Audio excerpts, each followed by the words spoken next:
Hoito aloitetaan haastattelulla, jossa käydään läpi vaivaavan oireen lisäksi yleinen terveydentila, elämäntapa ja hoitosuunnitelmaan vaikuttavat vasta-aiheet.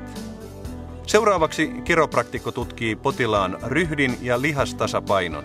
Oirealueen lisäksi tutkitaan muutkin vaivoihin liittyvät alueet tunnustellen ja tehden ortopedisiä ja neurologisia tutkimuksia. Tarvittaessa tutkitaan esimerkiksi röntgen- ja magneettikuvia. Tutkimuksen jälkeen kiropraktikko kertoo potilaalle, mikä aiheuttaa hänen ongelmansa ja miten häntä hoidetaan. Potilaalle tehdään selväksi myös hänen omat velvoitteensa kuntoutumisessa ja vaivojen uusiutumisen ehkäisemisessä.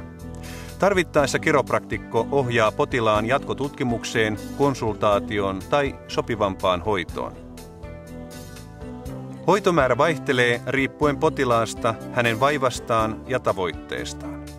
Kiropraktikot perustavat hoitonsa uusimpaan tieteelliseen tutkimukseen, joiden mukaan kiropraktiikalla saavutetaan hyviä tuloksia nopeasti. Seurantatutkimusten perusteella kiropraktinen hoito on myös pitkävaikutteista. Joillekin potilaille suositellaan tukihoitoja saavutettujen tulosten ylläpitämiseksi.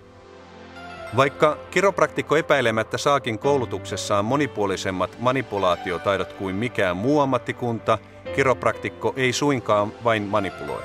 Kiropraktikko myös mobilisoi, tekee erilaisia pehmytkudoshoitoja, antaa kotiharjoitteita ja kiinnittää monipuolisesti huomiota kuntoutujan terveydentilaan.